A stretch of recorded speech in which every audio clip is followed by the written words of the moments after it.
을들의 당나귀 귀 5번째 이야기입니다. 방송을 시작하기 전 양해 말씀드립니다. 전화 녹음 상태가 고르지 못합니다. 청취에 불편을 드려 죄송합니다. 네, 안녕하세요. 안녕하세요. 네, 안녕하세요. 반갑습니다. 여성 노동자들이 살아가면서 겪는 어려움을 속 시원하게 긁어줄 을들의 당나귀. 예, 그 5번째 방송을 시작하겠습니다. 예, 오늘 같이 참여해주신 분들 잠깐 소개하고, 예, 오늘의 주제 이야기를 시작해 보도록 하겠습니다. 저번에 처음 저희 방송 출연하셨던 주량이 얼마인지를 모르는, 예, 순아리님부터 잠깐 소개하실까요? 네, 안녕하세요. 순아리입니다. 수원 여성노동자회에서 평등의 전화 상담을 하고 있고요. 2번째 시간인데 오늘은 좀 더 매끄럽게 잘 해보겠습니다. 오! 네. 안녕하세요. 부천 여성노동자회에서 평등의 전화 상담을 하고 있는 일과 가사와 육아를 병행하는 삼중입니다. 네, 반갑습니다. 반갑습니다. 네, 안녕하세요. 서울 여성노동자의 평등의 전화에서 상담 활동하고 있는 노마드입니다. 뵐 때마다 조금 쑥스럽습니다. 왜요?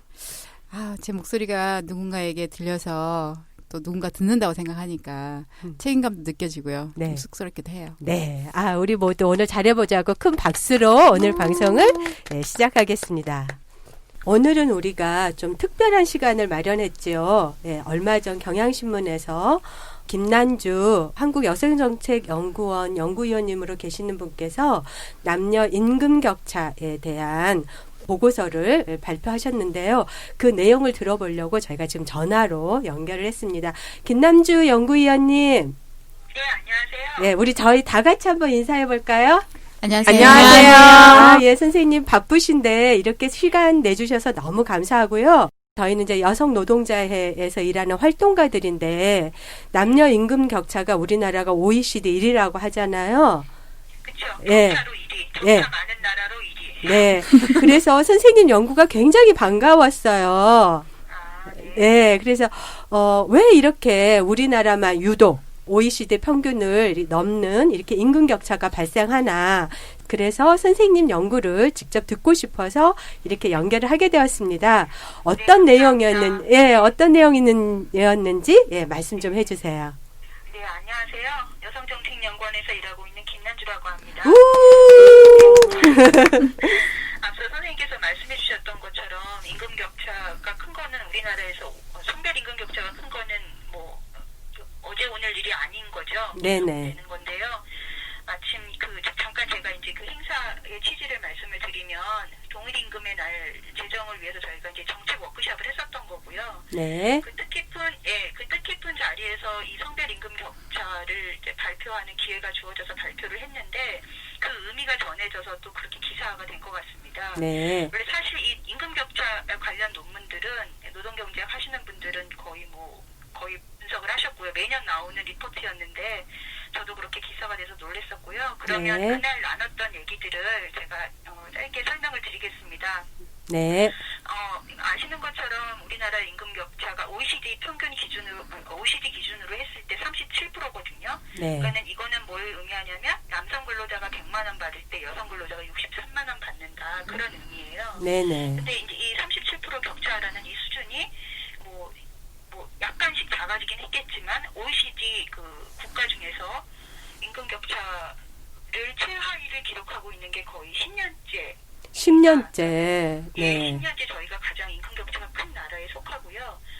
또 이거는 이제 OECD 자료를 갖고 분석을 했는데 10년 전을 대비를 해봤어요. 2002년과 2012년 사이에 다른 네. 나라들은 임금 격차가 얼마나 줄어들었을까 했을 때 네네. 우리나라는 2%포인트밖에 줄지를 않았거든요. 2포인트. 예. 예, 2%포인트밖에 안 줄었는데 아일랜드 같은 나라는 11%포인트나 줄어들었어요. 오. 우리나라랑 거의 5배 차이잖아요. 네네. 그러니까는 임금 격차를 성별 임금 격차 해소가 다른 나라의 구조를 봐야 되겠지만 어쨌든 어려운 일은 아니다라는 것을 볼 수가 있는 거죠. 그리고 예, 우리나라가 다른 나라에 비해서 또 격차가 크게 해소된 나라가 아니고요.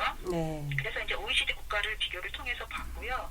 그 다음에 또 그날 또 이제 저희가 그 살펴본 거는 임금 격차 추이를 저희가 이제 그 우리나라 데이터를 갖고 살펴보았습니다. 네. 살펴보았을 때도 역시 이제 별로 개선된 것은 없었고요. 네. 없었는데 이제 요새 최근 이슈가 되는 게 최저임금 미만 근로자이잖아요. 네네. 그리고 이제 비정규직 근로자, 뭐 초단시간 근로자 이렇게 해서 제가 또 이제 그러니까는 임금 격차가 나는 데 있어서는 여성들이 낮은 임금 직장에 속해 있는 것들을 저희가 좀 봐야 될 것 같아서 이 네. 분석을 해봤더니 2014년 기준으로 여성 근로자가 100명이면 비정규직 근로자가 39명, 39.9명, 거의 40명이에요. 네. 그리고 이제 최저임금 미만 근로자는 17.5명. 그리고 초단시간 근로자는 4.6명인데요. 네. 다 잘 아시겠지만 네네. 최저임금 미만이라는 단어가 나오면 안 되는 거죠. 그렇죠. 왜냐하면 최저임금이라는 거는 근로자가 반드시 받아야 되는 임금 수준인데도 불구하고 어쨌든 여성 근로자가 100명 중 17.5명은 최저임금 미만을 받고 있습니다. 네. 그리고 초단시간이 이제 4.6명인데요. 여기서 이제 초단시간이라는 것이 앞서서 제가 최저임금은 모든 근로자가 받아야 될 근로원이라고 네. 말씀을 드렸지만 초단시간은 또 이 예외 규정이 있잖아요. 네네. 그러니까는 근로자로서 뭐 그 보험에 가입 그쵸. 예. 빠진다던가. 강제 네. 규정이 아니라든지 예, 근로기준법 적용을 예. 못 받는 노동자죠. 그렇죠. 예. 안 받는. 근데 예. 어쨌든 이게 4.6명이나 됐어요. 그래서 예. 그 다음 분석에서는 그러면 남녀 전체 비정규직 근로자가 있고 남녀 전체 최저임금 미만 받는 근로자가 있을 거 아니에요. 네네. 그 중에서 여성 근로자 비율을 한번 제가 살펴보았습니다. 네네. 남녀 비정규직 근로자 중에서 여성이 차지하는 비율은 5.3명. 거의 반이니까는 비정규직 근로자 둘 중 한 명은 여성. 여성인 거죠. 네. 그리고 이제 최저임금 미만을 받는 근로자가 10명이면 그 중에서 6.5명이 여성입니다. 네. 여성 비율이 자꾸 더 올라가죠. 네네. 그리고 초단시간, 주 15시간 미만 근로하는 근로자 10명 중 7.2명이 또 여성입니다. 네. 아유, 정말 슬프네요, 선생님 듣다 보니. 예. 그러니까 이러한 이제 비정규직에서 여성 비율이 높은 거, 최저임금 미만 근로자에서 여성이 높은 거, 초단시간 미만에 근로하는 중에서 여성이 높은 거, 네. 이게 다 이제 임금이 낮은 요인을 발생하는 요인이라고 할 수 있는데요. 네네. 어쨌든 이러한 이제 그 고용 현황을 저희가 살펴봤고요. 그다음에 네. 이제 저희가 이제 본격적으로 동일 임금에 대해서 분석을 해야 될 텐데요. 네. 아시다시피 아이로에서 1951년 동일가치 노동에 대한 남녀 근로자의 동일 보수에 대한 관한 조약을 체결을 했잖아요. 네네. 그런데 우리나라는 97년에서야 이제 비준을 했습니다. 네. 비준을 했는데 이거는 이제 그다음 동일 임금이 중요한 이유를 이제 최근 아이로에서 2013년에 네. 이퀄페이 가이드라인이라고 해서 이제 책자를 홈페이지에 게재했는데 제가 그 내용을 보니까 너무나 공감 가는 내용들이었어요. 동일 임금이 중요한 이유는 남녀 사이의 불균등한 가사 분담과 여성 생애 중의 유급 노동과 무급 노동 간의 분배 개선을 위해서 필요하다. 네. 그리고 가계와 공동체에서 여성의 재정적 의존을 감소하기 위해서 동일 임금이 중요하다. 네. 또 여성뿐만이 아니라 여성 가족의 빈곤화 감소를 위해서 동일 임금이 중요하다. 네. 그리고 그 여성이 받는 연금을 늘리는 것이 더 중요하다. 그리고 네.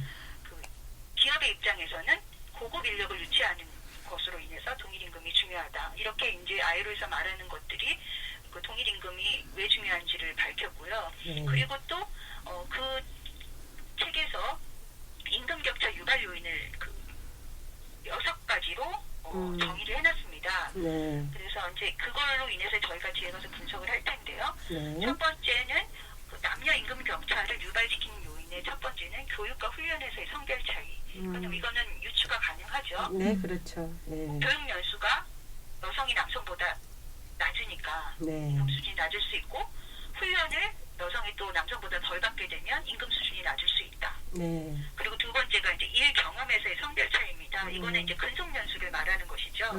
우리나라 같은 이제 연공서열이 강한 나라에서는 근속연수 길면 임금이 높아질 수밖에 없는 건데요. 네. 어쨌든 아이로에서도 여성들이 남성에 비해서 근속연수가 짧기 때문에 임금의 차이가 난다. 네. 세 번째는 이제 많이들 아시는데 직종 분리에서의 성별 차이죠. 네. 수평적 분리, 그러니까 수직적 분리. 근데 수평적 분리라고 했을 때는 여성이 저임금 직종에 많이 단순 업무 직종에 많이 종사하고 있다. 이런 것들이고요. 수직적 분리에서는 같은 직에서도 여성은 저위직에 가는 남성들은 뭐 과장급 이상, 뭐 부장 이렇게 있으면 여성은 사원 뭐 이런 식으로 그 수직적 분리가 있어서 임금 차이가 난다. 네. 그리고 또 이제 네 번째로 아이로에서 임금 격차 유발 요인으로 봤던 거는 풀타임과 파트타임의 근로의 차이라고 했습니다. 이제 네. 이거는 그랬고요. 이제 다섯 번째가 이제 제가 좀 의미 있게 본 건데 기업 규모와 노조 결성이었습니다. 그렇죠. 예. 예, 기업 규모도 여성이 이제 영세 사업장에 많이 그렇죠. 남성보다 예, 예. 분포하고 있기 때문에 그게 임금 격차가 나고요. 또 노조에 가입되어 있는 여성의 비율이 낮다거나 노조가 있는 회사에 여성이 일하고 있는 비율이 낮다거나 이러한 것들이 임금 차이를 발생한다 이런 것들이요. 네. 앞서서 살펴봤던 5가지는 저희가 뒤에서 살펴볼 설명이 되는 차이라고 할 수 있습니다. 그렇죠. 예. 이거는 여성들이 교육을 많이 받고 훈련을 많이 받고 근속을 오래 하고 기업 규모가 대기업에 가고 네. 노조를 그렇게 되면 결성하고 예. 마지막으로 이제 그 아이를 한 게 이제 단순한 임금 차별. 예. 이걸로 인해서 남성이 임금보다 작다라는 것들을 이제 6가지로 설명을 했어요. 예, 선생님 단순한 임금 차별이라면은 그냥 여자기 때문에 임금이 낮다 이런 뜻인 거죠? 예. 예.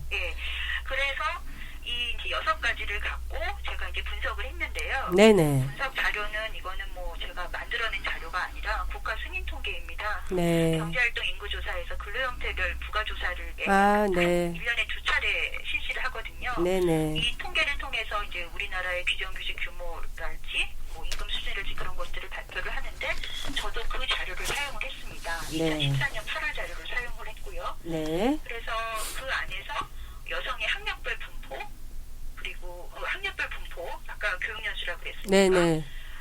살펴봤을 때 교육연수 평균이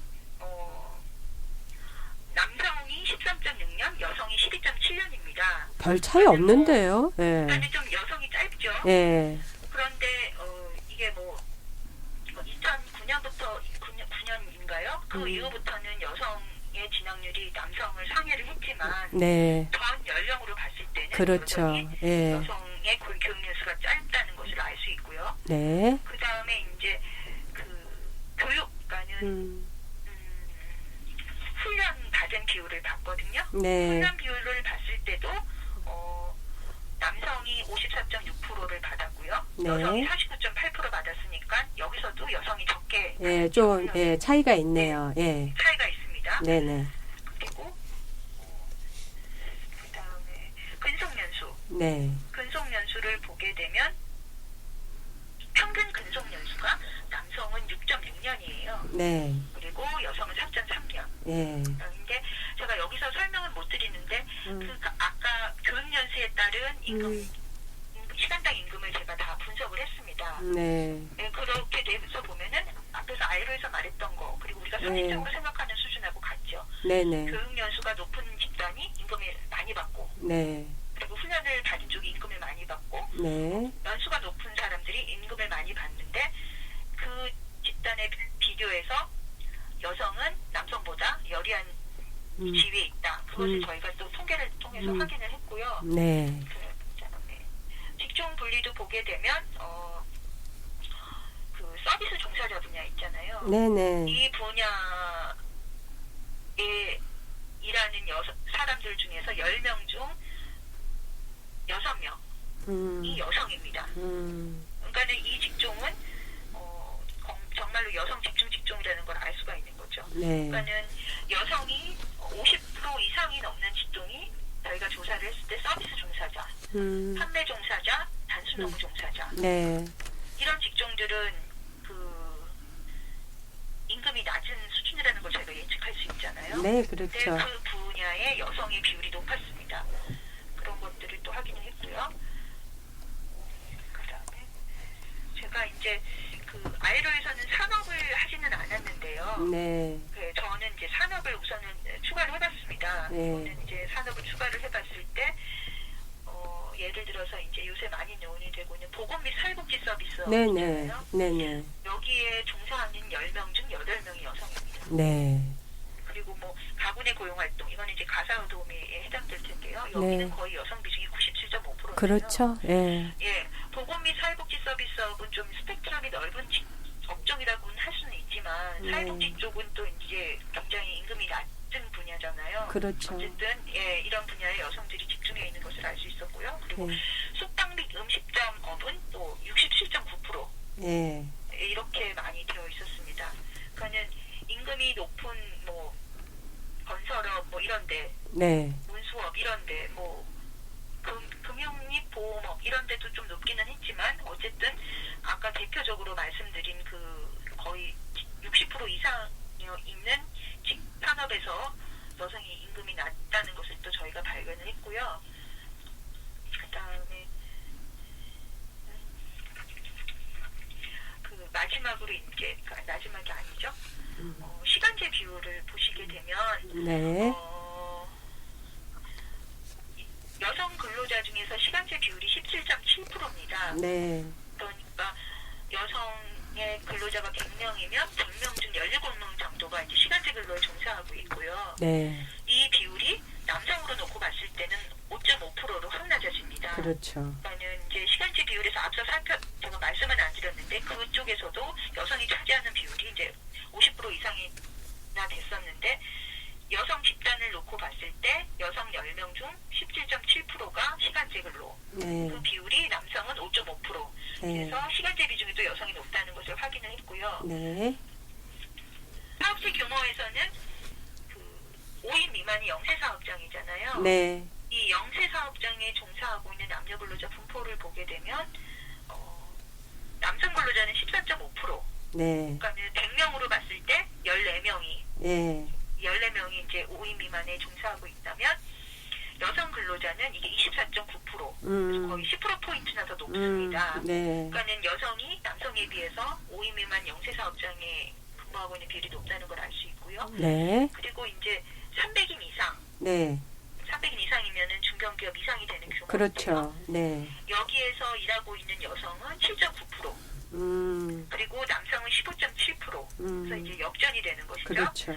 그래서 300인 이상의 좋은 직장에서 일하고 있는 남성의 비율이 이제 15.7%로 높다는 거 여기서 확인을 했고, 여기서도 이제 임금 수준은 분명히 대기업일수록 그 높은 거겠죠. 네. 대기업일수록 높다는 것을 저희가 확인을 했습니다. 그래서 이제 그 노동조합 유무인데요. 네네. 예, 근로형태별 근로형태별 실태 조사에서는 노동조합을 어떻게 말을 하고 있냐면은요. 또 당신이 일하고 있는 직장에 노동조합이 있냐 없냐. 네.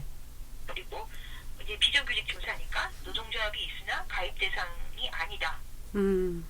그리고 노동조합이 있고 가입 대상이나 내가 가입하지 않았다. 네. 이런 것이 있고요. 그리고 노동조합에 가입하였다. 이런 것이 이렇게 이제 네 가지로 물어보는데요. 네. 그러면 우리나라 그 전체 대상 중에서 10% 약간 넘잖아요. 맞나요? 노동조합 가입 비율이. 여성은 5% 정도고요. 전체 노동자는 약 전체, 11% 정도 되는 걸로 알고 네, 있습니다. 전체인데 예.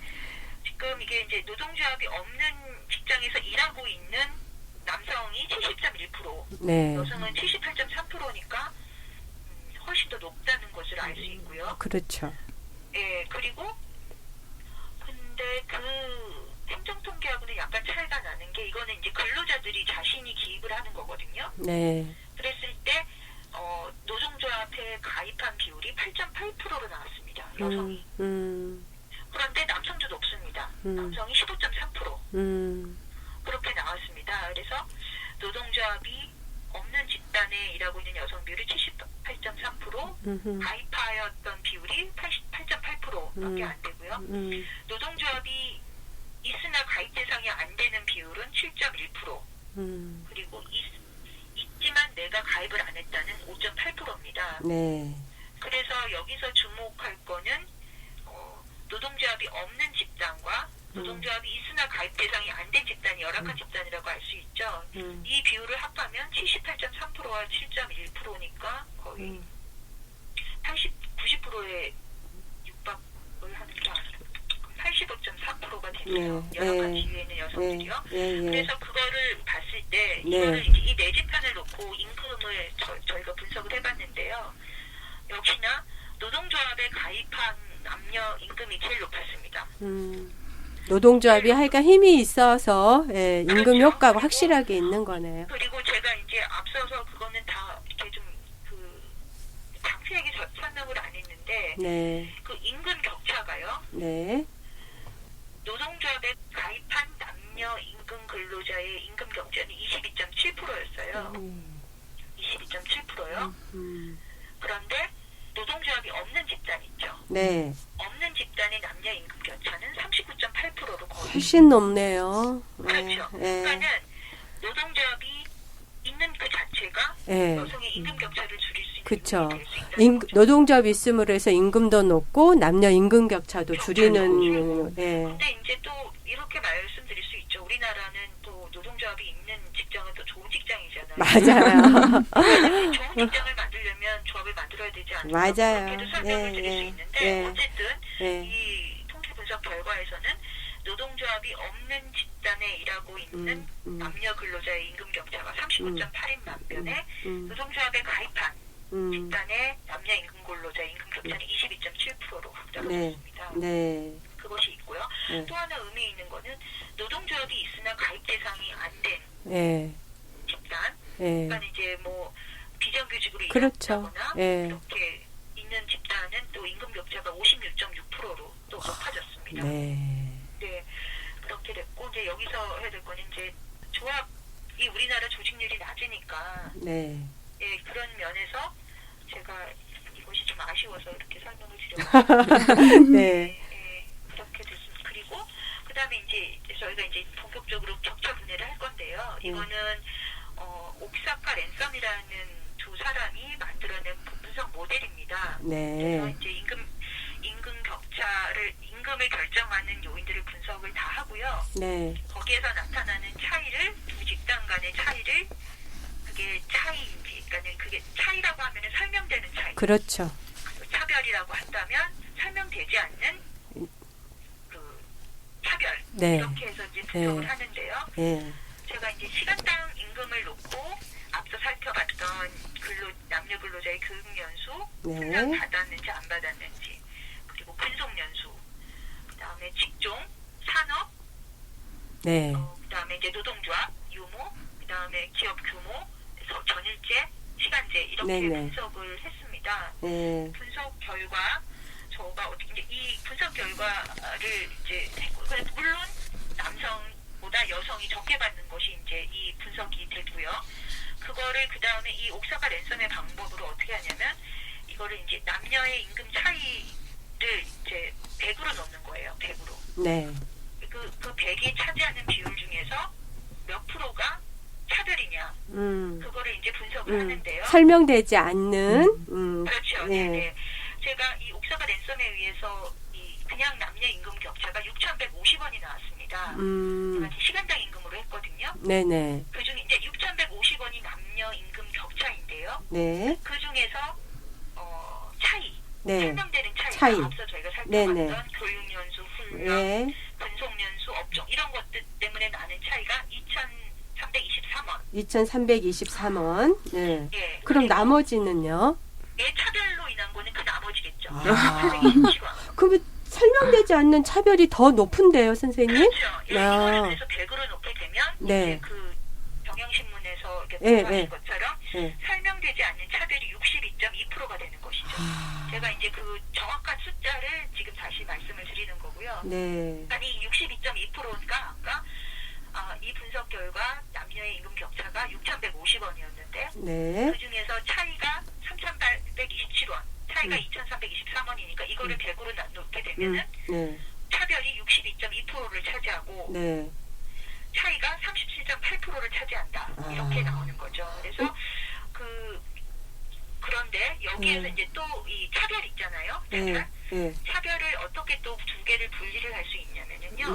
네. 남성 프리미엄이 있고 여성 손실분이 있습니다. 남성에게는 프리미엄이 있고 여성에게는 손실분이 있다. 예, 예, 이제 예. 그거를 합해서 이제 62.2%가 되는 거잖아요. 그렇죠, 그렇죠. 네, 예, 네, 네. 그런데 남성 프리미엄이 3.9%가 나왔어요. 3.9%. 이거는 무엇을 의미하냐면 네, 남성이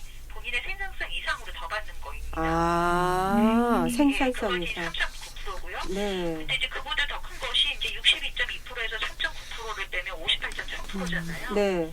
이게 여성 손실분인데 이게 바로 아. 여성이 본인의 생산성 이하로 예. 그러면 선생님, 여성이 그 노동의 가치에 비해서, 여성이 생산하고 있는 생산성에 비해서 여성이라는 이유만으로 58.8%가 차별이다. 3%, 그렇죠. 예. 예, 예. 그 3.9%는 남성이 프리미엄으로 가져가는 거고, 58.8%는 깎이고 있다 이런 얘기네요. 그렇습니다. 그래서 그리고 이제 아까 설명되는 차이, 그러니까 여성이 객관적인 조건을 상상을 시키면 임금이 줄어들 수 있는 그 요인들이 여러 가지가 있었잖아요. 네네네. 노조, 교육연수, 분속연수, 직종, 업종, 이런 것들이 있는데요. 네네. 그거가 다 합해서 37.8%를 이루는데 네. 그 중에서 그렇죠. 가장 많은 비율을 차지하는 게 근속연수였습니다. 아, 이거 경력 단절하고 관련 있네요. 맞습니다. 너무나 잘 지적하셨습니다. 22.4%가 네. 그러니까 설명되는 차이가 아까 37.8%였잖아요. 네네. 그 중에서 근속연수가 차지하는 비율이 22.4%인 거예요. 네. 그러니까 지금 당장 네. 여성의 남녀 임금 격차를 줄이려면 라고 했을 때는 당장 우리가 해줄 수 있는 거는 근속연수를 높이는 거, 높이는 거. 경력단절 줄이는 거. 근데 사실 이게 여성이기 때문에 받는 이 차별. 어떻게 보면 저 앞에서 설명되는 차이로 인한 유기적인 그렇죠. 화학 반응이 아닐까라는 맞습니다. 그러니까는 여성의 근속연수가 개선이 되고 네네. 노조에 가입되는 것들이 늘어나고 네. 교육연수가 길어지고 네. 규모도 다양하게 있고 이렇게 된다면 분명히 왜냐하면 그였다면은 차별도 감소하지 않을까. 근데 거기서 가장 중요한 게 경력 단절입니다. 네. 아시는 것처럼 경력 단절 전후로 하게 되면 여성이 이전에 일했던 직장에서 일할 수 있는 비율이 확 낮아지거든요. 그렇죠. 그 2013년 여가부에서 경력 단절 여성 실태 조사를 했는데요. 네. 거기에서 구체적으로 수치가 나왔습니다. 네. 그래서 그러니까 우리가 이제 막연히 경력 단절 하고 나면 여성들이 임금 낮은 직종에 된다 했는데 거기서 보게 되면 여성이 경력 단절 되기 전에는 5인 미만의 비율이 얼마였다면 경력 단절 하고 나서 하게 되면 5인 미만의 비율이 높아지는 거예요. 그렇죠. 그리고 업체도 사실 이제 국가 쪽 이런 쪽에 임금이 높은데 민간 기업의 업종이 높아지고 그리고 단순 노무직에 일하고 있는 비율이 높아지고 이렇게 되기 때문에 여기서 다시 한번 확인할 수 있는 거는 이 여성이 결혼, 임신, 출산, 육아로 인한 가족 돌봄으로 인한 경력 단절을 해결하지 않고서는 이게 차별이든 차이든 이 임금 격차를 해소하는 데는 어려울 것이다. 그만큼 경력 유지가 가장 중요하다. 그런데 이것은 비단 여성뿐만이 아니라 남성도 5, 6년 경력 단절을 하고 다시 고용시장에 나왔을 때는 그 전에 지위를 보장받지 못할 것입니다. 그렇죠. 근데 그게 한국에서는 여성에게만 그렇죠. 2014년 그 경력 단절 여성 규모가 2,113명이었거든요. 근데 그게 기혼 여성 중 10명 중 2명이 경력 단절 여성입니다. 네. 일을 하지 않고 임신 출산 육아 때문에 일을 못 하고 있는 것이죠. 네네. 근데 그분들이 다시 자녀의 학비라든가 여러 가지 생활비를 벌기 위해서 고용시장에 나오려고 했을 때는 정말 큰 자격증이 있지 않고서야 자격증이 있는 분들도 그 자격증을 이용하기가 어렵죠. 네. 근데 그 전문 직종에 일하고 있는 인구 비율이 근로자 중에서 얼마나 되겠어요? 네. 일반적으로 일반 직장에서 일하고 있다가 경력 단절이 되면은 사무직에서 일하고 있던 분들이 사무직으로 복귀가 안 되는 것이죠. 네. 근데 더 놀라운 연구 결과는 지금 그 58.3% 여성이라는 이유만으로 손실분을 감수해야 되는 그 연구 결과가 또 아닐까 싶은데 지금 선생님 저희가 저희 지금 한 3분의 지금 저희 그 상담 활동가들이 같이 하고 있어서 궁금하신 점이 좀 이제 있을 것 같아요. 선생님 얘기를 듣고 그래서 좀 질문이 있으면 조금 여쭤봐도 될까요? 아유, 그럼요. 너무 길게 설명을 했네요. 아, 예, 예. 그래서 좀 질문을 선생님께서 받아주시면은 대화를 나누는 시간을 가져보도록 하겠습니다. 제가 아까 찬스 종이 드렸죠. 예, 질문 있으신 선생님 좀, 예, 말씀해 주시죠. 네, 저희 순하리 님이 소심하게 집었어요. 예, 질문해 주세요. 네, 안녕하세요. 저는 오늘 패널 중 한 명인 수원에서 온 순하리고요. 제가 궁금한 게, 지금 통계를 봐가지고 좀 머리가 마비되긴 했는데, 설명을 너무 잘해주셔가지고, 궁금한 게 지금 여기 이제 분석하신 기준이 옥산사와 랜섬이라는 사람 기준인데, 이게 10년도 더 전에 이제 연구가 된 그 기준이잖아요. 근데 네. 지금 우리나라 지금 2015년에 이거를 적용을 해서 분석하는 게 적정한가요? 이거는 그냥 그 분석 모형이 이분보다 더 좋은 분석 모형이 나오면 네. 그 모형을 사용을 할 텐데요. 네. 1994년이잖아요. 네. 그런데 저희가 1994년 데이터를 사용하는 게 아니라 1994년의 모형에 2014년의 데이터를 사용해서 분석을 하니까 네. 그거는 이제 분석 모형을 어떤 걸 선택을 하느냐인데 임금격차 분석은 이 굉장히 대표적인 것입니다. 아, 그렇습니까? 예. 지금도 어쩌면 이게 지금 20년이 지났는데도 더 다른 방법이 안 나오는 거 보면 네. 이 두 사람이 이제 옥사카라는 분이 더 유명하신 분일 텐데 네. 이제 모형을 잘 만들지 않으셨을까? 네, 알겠습니다. 예. 말씀드린 거는 최근 자료를 이용해서 예. 했으니까 그거가 설명이 된다는 것이죠. 네, 알겠습니다. 예. 저희 노마드님도 질문이 있으시답니다. 예. 네, 안녕하세요. 저는 서울 여성노동자에서 일하는 노마드라고 합니다. 네, 안녕하세요. 네. 지금 아까 OECD 격차 감소가 2%밖에 안 된다고 말씀하셨잖아요. 근데 아일랜드 같은 경우는 11%가 감소를 했다고 했는데 그 아일랜드가 11%를 감소할 수 있었던 거는 어떤 요인들이 있었는지 좀 궁금한데 알고 계세요? 저도 궁금했어요. 네. 그거는 제가 사례 연구를 해야 될 것 같아요. 네. 저는 좀 참고 사항이 될 수 있는 게 있으면 참 우리나라도 같이 적용을 네, 하면 네. 얼마나 좋을까 이런 생각이 네. 들어서 네. 말씀드렸고요. 우리나라가 2%밖에 안 되는 거 왜 그럴까요, 도대체?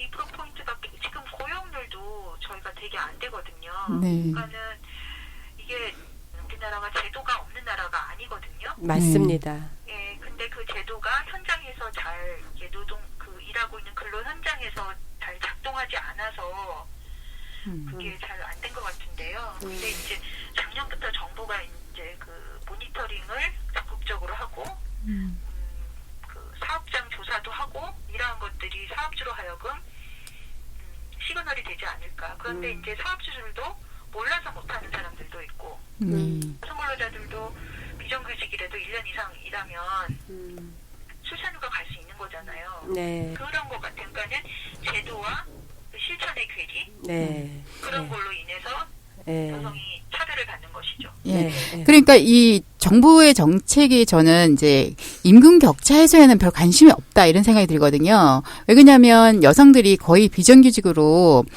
재취업할 땐 다 비정규직이고 또 시간제 일자리만 양상을 하고 있잖아요. 그럴수록 그 임금 격차는 커질 수밖에 없는데 정부 정책은 전혀 임금 격차는 고려되지 않은 정책이다 이런 생각이 드는데 어떠세요? 그러니까 그게 임금 격차를 해소하기 위한 정책보다는요. 그것도 이제 딱 타겟을 해서 하면은 그건 모르겠지만 저는 이 분석을 통해서 아까 말했던 그 설명되는 차이 있잖아요. 네네. 그것에 대해서 정부가 정책을 적극적으로 하게 되면 자연스럽게 임금 격차가 줄지 않을까 라는 생각이 듭니다. 오히려 네.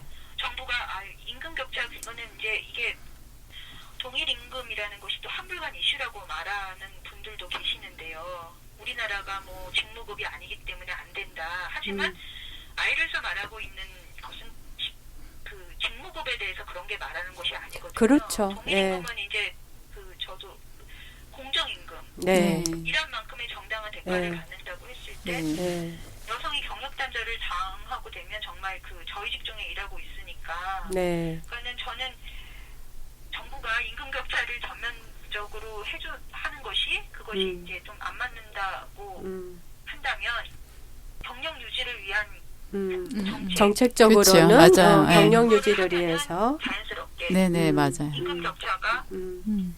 해소되는데 좀 가시적인 효과가 있지 않을까라는 네. 생각이 듭니다. 이러는 거죠.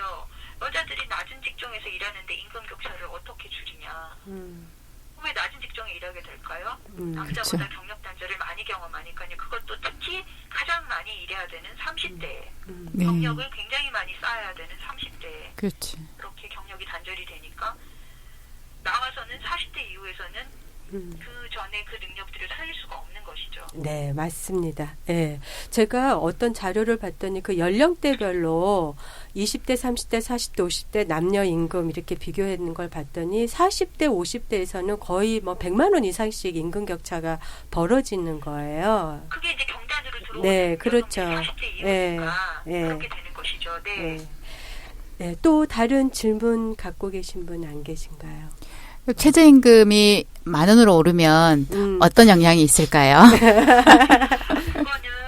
이거는 이제 여성뿐만이 아니라 근데 이제 제가 그거 아시겠지만 독일이 최저임금 제도를 10,000원으로 올렸잖아요. 네. 올해부터 최저임금 시간당에 8.5유로. 그래서 우리나라 돈으로 한 1,700원 정도 되는 것이래요. 네네. 그래서 소비 욕구가 26.5%나 증가를 했다. 이래서 이제 실업률도 떨어지고 했는데 독일에서조차도 우리나라보다 GDP가 더 높은 나라인데 10,000원으로 올린다고 했을 때 이제 기업에서 이제 부담이 된다. 그랬겠죠? 네. 근데 어쨌든 그런데 독일 정부는 그거를 이제 관철을 시켰던 거고요. 네네. 이게 뭐냐면 최저임금 도입했더니 14년 만에 소비 열풍 이렇게 되는 거예요. 네. 그래서 제가 또 얼마 전에 또 의미 있는 기사를 읽었는데요. 요새 이제 올해 내년 최저임금 심의 때문에 이제 그 논의들이 활발하잖아요. 네네.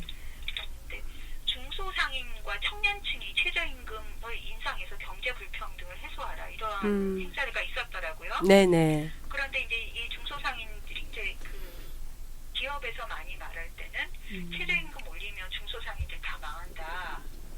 네. 했는데 여기서 같이 연대를 해서 발표를 하신 이유는 중소상인들이 근로자들 임금이 올라가야 우리가 장사가 잘 된다. 맞습니다. 예. 우리가 힘든 건 그러니까 임금이 곧 힘들겠지만 그보다 네. 더 힘든 거는 프랜차이즈에서 있을 때 이런 불공정 거래 예. 이런 것들이 우리는 더 힘들다 해서 그렇게 이제 그 같이 해서 발표를 하신 거를 보고 네. 그리고 독일의 사례도 있고요. 네네. 저는 최저임금을 올려야 되는 또 그런 요인들이 분명히 있고 6월 25일에 나온 건데요. 네. 직장인 점심값이 6,566원이래요. 네. 점심값도 지금 한 끼도 못 먹는 거예요. 예. 그렇죠. 5,580원이죠. 그리고 네. 우리나라가 이제 우리나라 이 메트로시티라고 그러나요? 서울이? 네. 그럼 대도시가 돼서 물가도 높아요. 네. 물가는 분명히 올려야 되는 요인은 있는 거고. 네. 근데 우리가 살펴봤듯이 앞서서 최저임금 미만 근로자를 받는 근로자 집단에 10명 중 6명 이상이 여성이었거든요. 그러니까요. 예. 그러니까 최저임금이 또 10,000원이 되면 네. 10,000원 미만을 받는 또 여성 근로자들은 분명히 또 개선이 안 될 거라는 생각이 드는 거죠. 예, 그 이제 단계적으로 저희들이 그런 아까 말씀하신 그런 중소기업의 불평등한 원하청 관계 이런 것들을 다 같이 딱 그 최저임금만이 아니라 좀 더 사회 통합적인 정책들을 같이 펴나가야 되지 않을까 그런 생각이 드네요. 예. 예, 뭐 우리가 독일의 경제에 비해서는 어쨌든 그렇겠지만 그 잘 사는 독일이 이제 와서 최저임금을 도입했을 때는 그만한 이유가 있을 거거든요. 그 이유는 제가 알기로는 독일은 산업별 노조로 되어 있어서 예, 임금을 체결하면 예, 영세기업까지 영향을 가기 때문에 지금까지는 최저임금을 굳이 도입하지 않아도 보장이 됐던 거가 이제 워낙 독일도 이 시간제 근로가 증가하고 예, 그러면서 이제 최저임금 제도를 도입한 걸로 알고 있습니다. 그래서 그러니까 여지는 있다. 네, 맞습니다. 예. 10원, 30원 이렇게 오르잖아요. 물가. 맞아요. 뭐 아니 200원. 네. 100원. 예. 100 단위로 주로 올리니까는요. 네. 저는 마지막으로 아까 그 OECD에서 동일 임금이 중요한 이유 중에 아니 아이로에서 말한 거. 예, ILO인가요? OECD였나요? 아니에요. OECD 아이로에서 네. 이퀄페이라고 예. 그래서 그 얘기를 듣다 보니까 이게 남녀 임금 격차가 줄여지는 게 여성이 좋다는 게 아니라 남자들도 뭐 그만큼 이제 뭐 가사에 참여할 수도 있고 여러 가지 서로가 남녀가 다 행복하게 살 수 있는 거를 위해서 이 남녀 임금 격차가 해소돼야 된다라는 말씀을 해주신 것 같아요. 저는 그게 굉장히 우리 한국 사회 남성들이 여자들이 임금 올려달라는 얘기야 이렇게 생각하는데 그렇지 않다. 이게 좀 더 많이 알려졌으면 좋겠다는 생각도 드네요. 저는 어떤 생각을 했냐면요. 네네. 경제학을 한 사람으로서 그렇게 막 그 숫자만 보는 사람인데 요즘 이렇게 보면서 네. 세상의 절반이 여자잖아요. 네네. 근데 이 여자가 이렇게 차별을 받을 때 네. 이 OECD, 그러니까는 임금 격차는 전 세계적으로 해도 임금 격차가 동일하지가 않잖아요. 네. 선진국이든 어디든 어쨌든 차이가 있는데 이제 뉴질랜드가 6%로 제일 낮습니다. 네. 뉴질랜드, 노르웨이, 벨기에, 룩셈부르크. 그런데 어쨌든 그러니까 제가 어떤 생각을 했냐면 세상의 절반에 있는 여성이 이렇게 차별을 받을 때 그 이하의 소수 집단에 있는 사람들은 얼마나 더 차별을 받을까라는 생각이 드는 거예요. 네. 역으로 그 이하의 집단에 있는 그러니까 장애인이면서 여성인 사람들은 더 차별을 받겠죠. 네, 선생님 말씀 이주민이면서 맞습니다. 여성이면 더 차별을 받겠죠. 네. 그래서 저는 여성 차별이 개선되는 것들이 모든 집단이라고 해야 되나요? 그렇죠. 차별을 해소하는 첫 번째 발판이 될 수 있겠다. 네. 라는 생각을 하게 되었습니다. 네. 그리고 지금 뭐 사실 우리나라 남성 근로자들도 힘들잖아요. 맞아요. 네. 가장의 의무로 네. 40대 과로사 제일 많고 네. 조직에 충성해도 정년을 보장받지 못하고 맞습니다. 이런 거거든요. 네네. 이게 여성만 좋다고 하는 게 절대 아니에요. 네, 맞습니다. 자꾸 네. 들게 네. 되었어요. 네. 남성들의 그 부담을 줄여주면서 네. 같이 잘 살아보자. 네. 같이 잘 살아보세요. 예, 예. 예, 그런 생각을 했습니다. 네, 네, 네. 저희 그 참여하신 분이 또 질문이나 말씀을 하실 거 있다니까 잠깐 선생님 기다려 주세요. 예. 네. 네, 저는 부천에서 온 삼중이라고 하거든요. 네.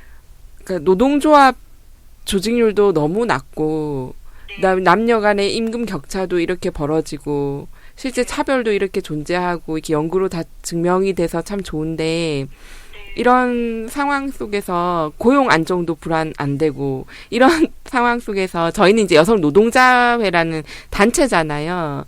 그럼 저희들이 어떤 활동들을 조금 하게 되면 이런 것들을 해소하는 데 좀 도움이 될까. 그러니까 연구자분들은 또 연구를 해서 이런 것들을 서로 뒷받침을 해줄 수 있는데 이렇게 전화 연결한 것도 좋은 기회잖아요. 그러니까 여성 노동자회가 이런 활동을 했으면 좋겠다 하시는 게 있으시다면 말씀해 주세요. 그게 어려운 질문을 드렸나요? 그냥 모니터링이요. 모니터링. 네. 모니터링이요. 네. 그러니까는 사실 이게 다 이제 균형이 정부는 정부의 할 일이 있고요. 말씀하신 것처럼 네. 연구자는 연구의 할 일이 있는데 네. 이렇게 그 일선에서 현장에서 이렇게 그 활동을 하시고 운동을 하시는 분들은 네. 자유로우시잖아요. 네. 양쪽에 네. 기업에 그렇죠. 근로자에게 네네. 제도가 잘 되고 있는지 그거를 좀 그 정부가 놓치고 있는 그런 부분들 네. 제도와 현실의 간극 같은 거. 네, 예. 네, 그런 것들을 좀 해주시는데 네. 그리고 여성들이 또 이렇게 보면 노조 그러면 정치 이렇게 생각하거든요. 맞아요. 받았는지 모르겠어요. 그거를 이제 정말 근데 제가 작년에 이제 짧게 조사를 했는데요. 네. 잘 모르세요. 그리고 아. 견뎌야 되는 좀 견디고 버티는 정신도 좀 있어야 되는데 네. 여성들이 기본적으로 또 우리나라 한국 여성들이 모성이 강하잖아요. 네. 뱃속에 있는 아이가 어떻게 될까봐 그냥 스스로 사표를 던지는 거예요. 맞아요. 그런 것도 있죠. 예. 그래서 그런 거는 법에도 있잖아요. 야간근로 금지시켜야 되고 네. 그런 것들을 얘기를 하면 되는 거거든요. 이제는 뭐 이제 300인 이상은 임신계는 근로시간도 단축이 되는데 그래서 그 지금도 계속 잘 해오고 계셨지만 네. 앞으로도 예. 계속 그런 부분 네. 조치를 해주시고 그리고 네. 근로자들에게는 네. 그런 여성 근로자들한테 권리를 찾을 네. 수 있도록 네. 그렇게 많이 좀 옆에서 도와주셨으면 네, 알겠습니다. 모니터링, 해달라는 감사합니다. 말씀이시고, 근데 저희가 이제 그런 제도를 사용하도록 많이 하지만 사실 제도를 왜 권리를 주장하는 순간 해고의 칼날 앞에 서게 되니까 이제 그러지 못하는 것들이 있는데 선생님 말씀 너무 감사하고요. 또 오늘은 이렇게 전화로 만났지만 다음에는 페이스로 대면해서 또 선생님의 소중한 연구 결과를 듣는 자리를 마련하면 좋을 것 같습니다. 선생님 감사합니다. 감사합니다. 네. 감사합니다.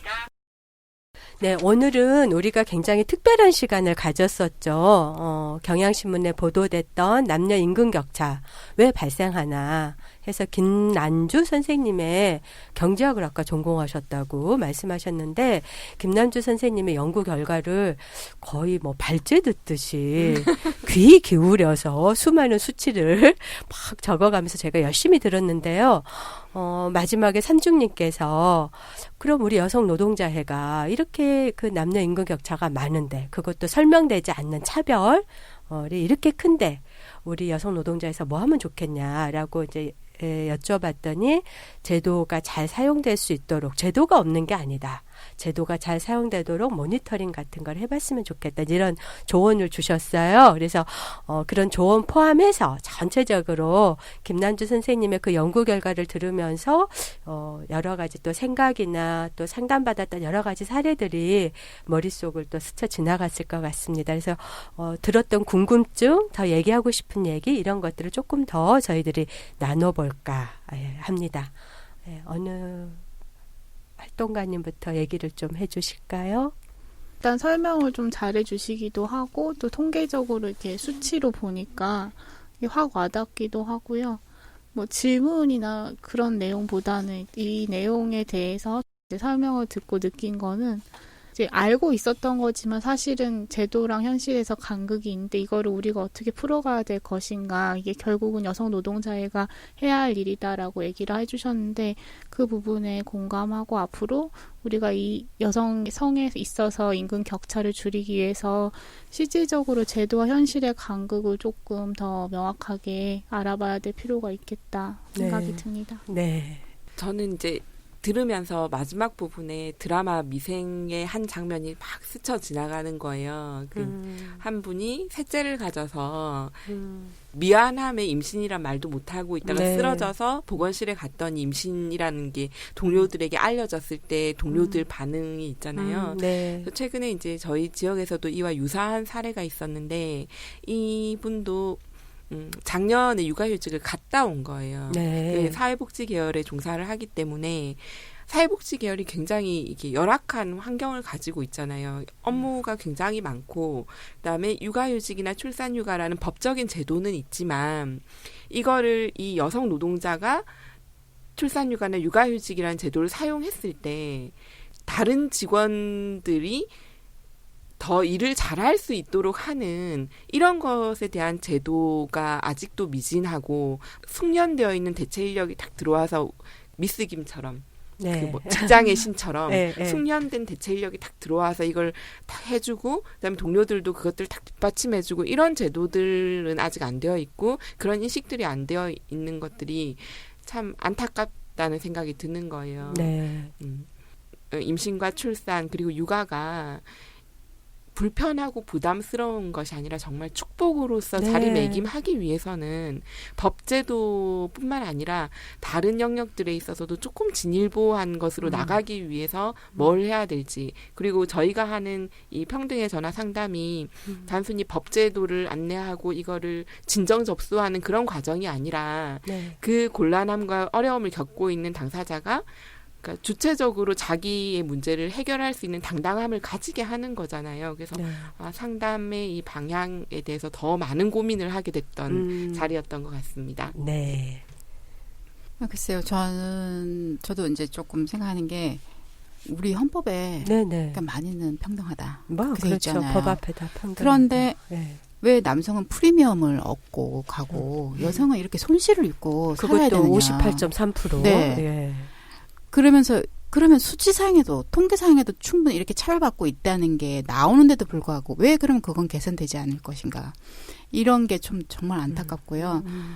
이런 것들이 뭐 우리가 모니터링도 해야 되고 뭐 해야 되지만 정확한 정부 정책이나 이런 토대로 해서 좀 이루어져야 되는 부분이 아닐까. 안타깝다는 생각이 많이 들었어요. 저도 같은 의견인데요. 저기 노마드님이랑 정부는 경력 단절을 예방한다면서 변죽만 올리고 있다라고 생각을 해요. 보육, 믿고 맡길 수 있는 보육시설이 있어야 되는데 보육은 전부 그 영리에 맡겨져 있어서 끊임없이 불안하게 만드는 일들이 이제 일어나잖아요. 그리고 이 남녀 임금 격차를 정말 줄이겠다고 한다면은 시간제 일자리를 안 해야죠. 근데 정부는 시간제 일자리를 계속 양산하는 정책을 그걸로 해서 여성 고용률을 높이겠다라고 하고 있잖아요. 그래서 정부는 정말 이 남녀 임금 격차를 줄이겠다는 생각이 없어요. 여전히 그냥 저임금의 밑바닥에 싸구려 노동력으로 여성을 활용하겠다라는 생각을 갖고 있는 거거든요. 그래서 저는 모니터링보다 더 할 게 있다. 우리는 정말 정부가 이 설명되는 차이라고 하는 그러한 것뿐만이 아니라 그냥 여성이라는 이유로 훨씬 더 큰 지금 프로테이지를 차지하고 있는 거잖아요. 그걸 없애려면 정말 법 앞에 평등하다. 이것을 성별을 이유로 한 차별을 없애려면 정부가 이걸 분명하게 정책 목표를 갖고 이걸 추진해야지 애둘러서 경력 단절 얘기할 때가 아니다. 저는 도리어 이런 생각이 듭니다. 그래서 남녀 임금 격차를 줄이기 위해서 아까 우리 얘기했던 뭐 최저임금이라든지 가시적인 차별을 없애기 위해서 전체적으로 국가의 정책 방향이 그렇게 가야 된다. 전 또 이런 생각이 들었습니다.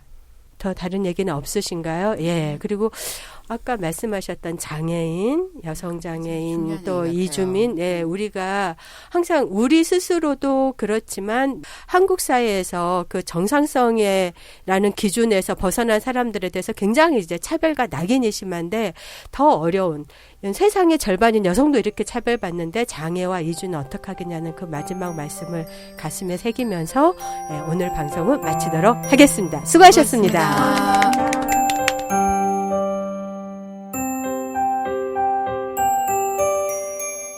을들의 당나귀 귀는 한국여성재단의 성평등한 사회 만들기 지원 사업으로 한국여성노동자회에서 제작합니다.